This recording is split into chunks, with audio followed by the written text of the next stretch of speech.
திருநங்கையா மாறினதுனால தன்னோட கூட பிறந்த தம்பியே கௌரவத்துக்காக அவங்கள கொலை பண்ணியிருக்காங்க. பொண்ணா பிறந்தா ரேப் பண்ணிடுறாங்க, நிறைய ஆண்கள்ல ஏமாத்திடுறாங்க. திருநங்கையா பிறந்தாலுமே கௌரவம் அப்படின்றதுக்காக கொலை பண்ணிடுறாங்க. இவங்க பாத்தீங்கன்னா 12 வருஷத்துக்கு முன்னாடியே இவங்க அப்பா அம்மா ஏத்துக்கல அப்படின்றதுனால தனியா போய் தென்காசியில வாழ்ந்து இருந்திருக்காங்க. இந்த தம்பியோட கான்டாக்ட் ரீசெண்டா பாத்தீங்கன்னா இன்ஸ்டாகிராம் மூலியமா கிடைக்க வருது. தனக்கும் ஒரு குடும்பம் வேணும் அப்படின்னு ஆசைப்படுறாங்க. அந்த ஆசை தான் என்னமோ இவங்க வாழ்க்கையே இப்படி முடிஞ்சிருச்சான்னு தெரியலங்க. ஆசைப்பட்டு அவங்க தம்பியை பார்க்கறதுக்காக திண்டுக்கலுக்கு போறாங்க.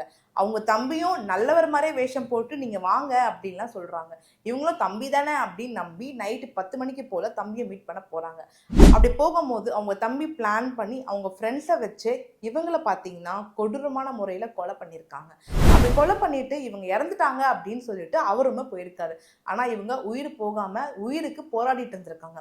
அப்போ முயற்சி பண்ணி அவங்க திருநங்கை ஃப்ரெண்ட்ஸ்க்கு கால் பண்ணி அவங்க இப்போ திண்டுக்கல் அரசு மருத்துவமனையில் போய் அட்மிட் பண்ணி இப்போ உயிருக்கு போராடிட்டு இருக்காங்க. ஒரு திருநங்கையா பிறக்கிறாங்க அப்படின்னும் போது அவங்களுக்குன்னு குடும்பம் இருக்கக்கூடாதா, காதல் இருக்கக்கூடாதா, ஃப்ரெண்ட்ஷிப் இருக்கக்கூடாதா?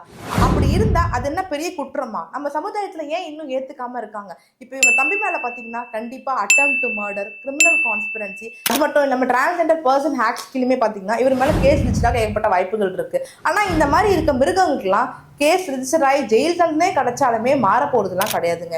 இவங்களுக்கு என்ன மாதிரி தண்டனை கிடைக்கணும், எப்படி கிடைச்சா உங்களுக்கு நிம்மதியா இருக்கும்ன்றத கண்டிப்பா கமெண்ட்ஸ்ல சொல்லுங்க. இது எல்லாருமே தெரிஞ்சுக்கோங்க. இந்த மாதிரி டெய்லி லீகல் அப்டேட்ஸ் தெரிஞ்சுக்க நம்ம பேஜை ஃபாலோ பண்ண மறந்துடாதீங்க. தேங்க்யூ.